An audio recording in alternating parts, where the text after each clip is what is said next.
আসসালামু আলাইকুম বন্ধুরা, আমি রাইহান মুস্তাফিজ আপনাদের প্রত্যেকেই আজকে ওয়েলকাম জানাই ফ্রাইডে কমেন্ট বক্স নাম্বার 4-এ। এখানে আমি আপনাদের কিছু কমেন্টকে পিক আপ করবো এবং সেগুলো চেষ্টা করব যথাযথ উত্তর দেওয়ার। সেজন্য আপনারা ভিডিওর সঙ্গে জুড়ে থাকবেন। তার আগে আপনাদের প্রত্যেককেই কনগ্র্যাচুলেশন এবং অনেক বেশি ধন্যবাদ জানাই। আমরা পেয়ে গেছি গুগলের তরফ থেকে এই অ্যাডসেন্সের পিন। এবার আমরা করে দেবো আমাদের অ্যাড্রেসকে ভেরিফাই, তারপর আমরা পেয়ে যাব আমাদের পেমেন্টকে। আস্তে আস্তে এভাবেই এগিয়ে যাব আমরা ইনশাল্লাহ। সেজন্য আপনারা প্রত্যেকেই দোয়া করবেন এবং সঙ্গে থাকবেন। তার আগে কথা বলে নিই, আমাদের আজকের ইনস্টাগ্রাম শাউট আউটের যারা রয়েছে মিজানুদ্দা, ইনামুল ভাই এবং রিয়াদ ভাই। এরপর আপনারা দেখতে থাকুন ভিডিওটা হবে অনেক বেশি ইন্টারেস্টিং এবং ইনফরমেটিভ। আসসালামু আলাইকুম বন্ধুরা, আমি রাইহান মুস্তাফিজ। তাহলে চলুন আর দেরি না করে ভিডিওটা শুরু করা যাক। তো বন্ধুরা, আজকের আমরা প্রথম কমেন্ট করেছি নমান খানের তরফ থেকে। উনি বলছেন যে প্রসেসরগুলো শেষে ইউ থাকে ওগুলোর সুবিধা কী? আমরা যখন কোনো ল্যাপটপ কিনি সেগুলোতে সাধারণত লাস্টে ইউ থাকে। সেটা ইন্টেল হতে পারে বা এএমডির ক্ষেত্রেও ইউ থাকা মানে যা, ইন্টেলের ক্ষেত্রেও তাই অনেকটা। এগুলোর মানে হচ্ছে এই ল্যাপটপগুলোর আমাদের যে ফ্রিকোয়েন্সি থাকে, বেস ফ্রিকোয়েন্সি, বুস্ট ফ্রিকোয়েন্সি, সেগুলোকে কিছুটা কমিয়ে রাখা হয়, যার ফলে আমাদের ল্যাপটপের ব্যাটারি লাইফ কিন্তু অনেক বেশি দেখতে পাবো। কিন্তু ইন্টেলের অনেক প্রসেসরের লাস্টে দেখবেন লেখা থাকে ওয়াই। ওগুলো আরও বেশি আমাদের ব্যাটারি এফিশিয়েন্ট হবে, মানে আরও ব্যাটারি আমাদের বাঁচাবে। ওগুলো আরও কম পাওয়ারফুল প্রসেসর। মানে ইউ যদি লাস্টে থাকে মানে বুঝবেন যে ওই প্রসেসরটা তুলনামূলক কম পাওয়ার কনজিউম করে এবং আমাদের পারফরমেন্স যেটা দেয় সেটাও একটু কম হয়, কারণ ওখানে ফ্রিকোয়েন্সি, বেস বা বুস্ট দুটোকেই কিছুটা কমিয়ে রাখা হয়েছে। এরপর চলে যাবো আমাদের নেক্সট কোশ্চেনের দিকে, যেটা করেছেন আমাদের নাজমুল হাসান ভাই। উনি বলছেন যে আমার Asus motherboard 8GB RAM, SSD 250GB, graphic card 710 GB, সমস্যা হচ্ছে 710 GB নয়। উনি বলছেন যে এনভিডিয়া 710, সমস্যা হচ্ছে রেন্ডারের 5 মিনিটের ভিডিও গান রেন্ডার করতে 1 ঘন্টার বেশি সময় লাগে। এক্ষেত্রে আমার কী করা উচিত? তো সেক্ষেত্রে আপনাকে প্রথম যে সাজেশনটা দেবো, আপনি যখনই কমেন্ট করবেন বা যে কেউ, সেক্ষেত্রে মাদারবোর্ড বলেছেন, ঠিক আছে, আসুসের মাদারবোর্ড, কোন মডেল নাম্বার, তাছাড়াও আপনারা কোন প্রসেসর ইউজ করছেন সেটা তো আগে মেনশন করবেন, কারণ ওটা অনেক বেশি জরুরি। তাছাড়াও GT 710 যে গ্রাফিক কার্ডটা রয়েছে ওটা ভিডিও এডিটিংয়ে অত বেশি হেল্প করবে না। তবে এটুকু আমি আপনাদের বলতে পারি, আপনারা যখন ভিডিওটা রেন্ডার করবেন সেক্ষেত্রে যদি হার্ডওয়্যার এনকোডিংকে অন করে দেন, যদি আপনি প্রিমিয়ার প্রো ইউজ করেন, হার্ডওয়্যার এনকোডিংকে যদি অন করে দেন, সেক্ষেত্রে আপনাদের ভিডিও কিছুটা ফাস্ট রেন্ডার হবে। মানে আপনারা যখন ভিডিওটা এডিট করছেন ওখানে দেখবেন অনেক অপশন থাকে যে কুডা অ্যাক্সেলারেশন, ওগুলোকেও অন করে দেবেন, সেক্ষেত্রে আপনাদের রেন্ডারিং এক্ষেত্রে অনেক সুবিধে হবে। তাছাড়াও আপনারা পারলে আপনাদের যত মিডিয়া ক্যাশ রয়েছে সেগুলোকেও কিন্তু ডিলিট করে দেবেন। এরপর চলে যাব আমাদের নেক্সট কোশ্চেনের দিকে, যেটা করেছে হচ্ছে নাবিল ভুঁইয়া ভাই। উনি বলছেন, নাবিল ভাই বলছে যে কমেন্ট করার দরকার নেই, নাইস ভিডিও। কমেন্ট তো করতেই হবে, কমেন্ট করলে আমার অনেক ভালো লাগে। আপনারা প্লিজ কমেন্ট করে জানান যে আপনাদের কী কোয়ারিজ রয়েছে, সেই অনুযায়ী আমি ভিডিও আনার চেষ্টা করব। এরপর চলে যাই আমাদের নেক্সট কমেন্টের দিকে।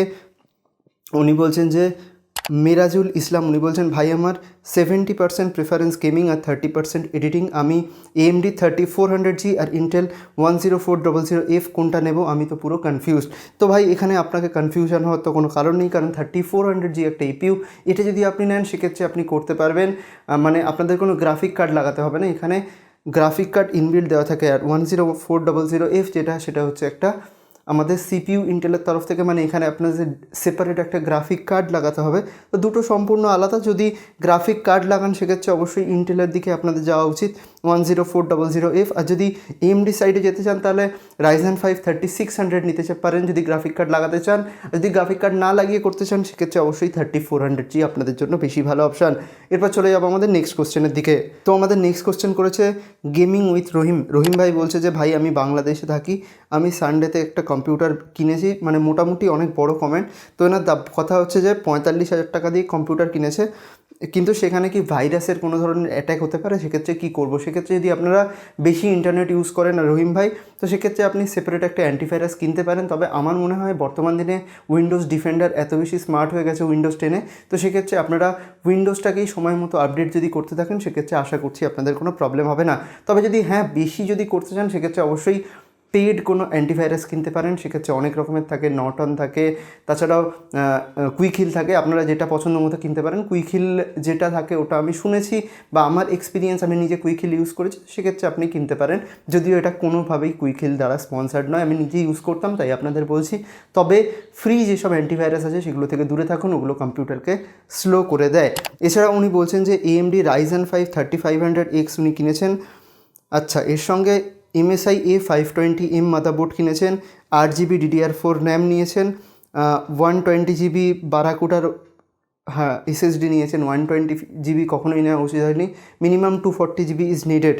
তাছাড়া উনি হচ্ছে 7200 RPM 1 TB হার্ড ডিস্ক নিয়েছেন, যেটা ঠিক আছে, কিন্তু 240 GB নেওয়া উচিত ছিল, কারণ আপনাদের সফটওয়্যার, আপনাদের গেম, যেহেতু গেমিং উইথ রহিম, তো গেম ইনস্টল করবেন, সেগুলোকে যদি আপনি এসএসডিতে ইনস্টল করেন সেক্ষেত্রে অনেক লোডিং টাইম ফাস্ট হবে। তাছাড়াও আপনি জানেন যে গেম এখন কত বড় বড় সাইজের আসছে, সেক্ষেত্রে 240 GB নেওয়া উচিত ছিল।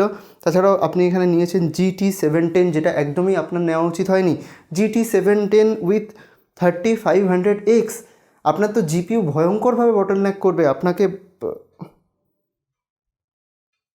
দোকানদার মানে কীভাবে কী করেছে জানি না, ওদের কাছে GT710 হয়তো অনেক লট ছিল, আপনাকে দিয়ে যা হোক করে বের করে দিয়েছে। GT710 2 GB, তার সঙ্গে 3500X, এর থেকে ভালো ভাই আপনি Ryzen 5 3400G নিয়ে নিতেন, ওটা একটা এপিইউ, এর থেকে তো বেটার আপনি পারফরমেন্স পেতেন।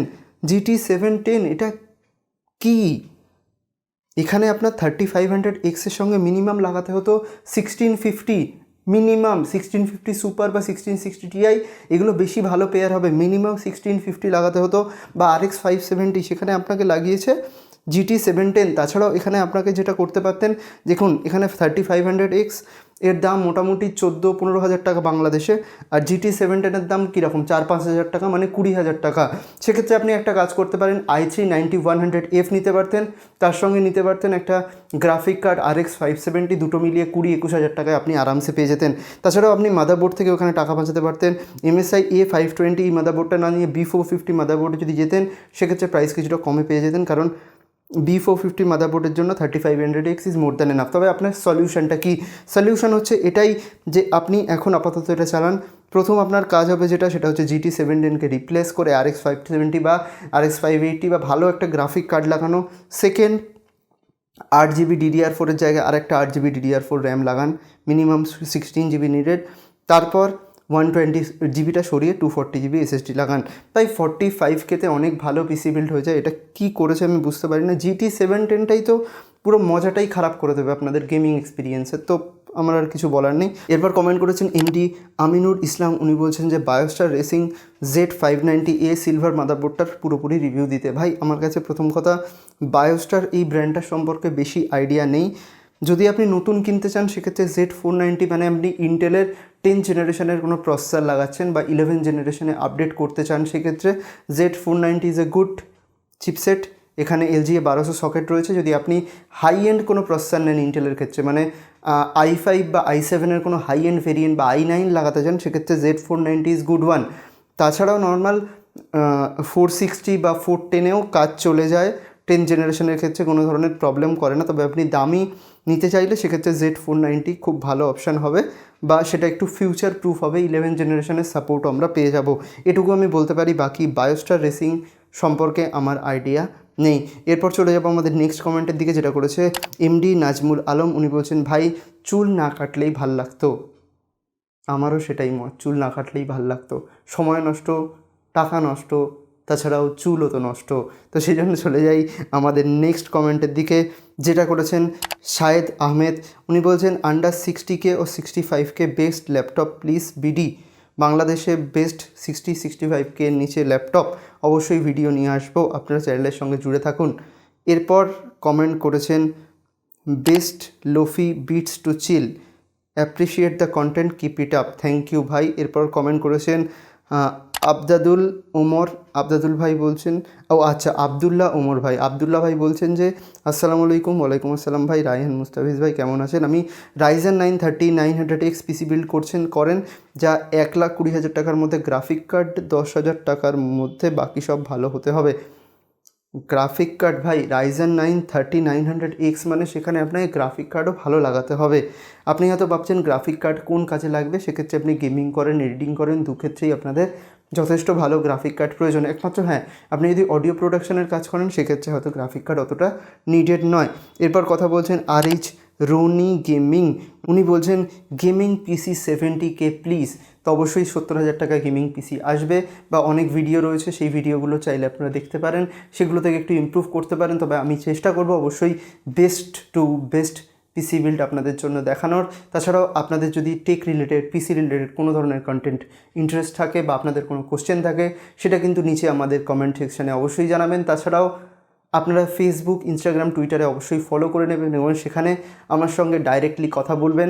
আমার অনেক ভালো লাগে আপনাদের সাথে কথা বলতে, আপনাদের কমেন্ট পিক আপ করতে, সেজন্য নিচে কিন্তু কমেন্ট করতে ভুলবেন না। আর এই ভিডিওটা যদি আপনাদের ভালো লাগে অবশ্যই একটা করে দিন লাইক, বন্ধুদের সাথে করে দিন শেয়ার, কমেন্ট করে জানান ভিডিওটা কেমন লেগেছে। আর এরকম ধরনের টেক ভিডিও দেখার জন্য অবশ্যই দ্য আরবানসকে সাবস্ক্রাইব করে পাশে বেল আইকনটা জোরে প্রেস করে দেবেন। দেখা হবে এরকম একটা ইন্টারেস্টিং টেক ভিডিও নিয়ে। ততক্ষণের জন্য গুড বাই, আলবিদা।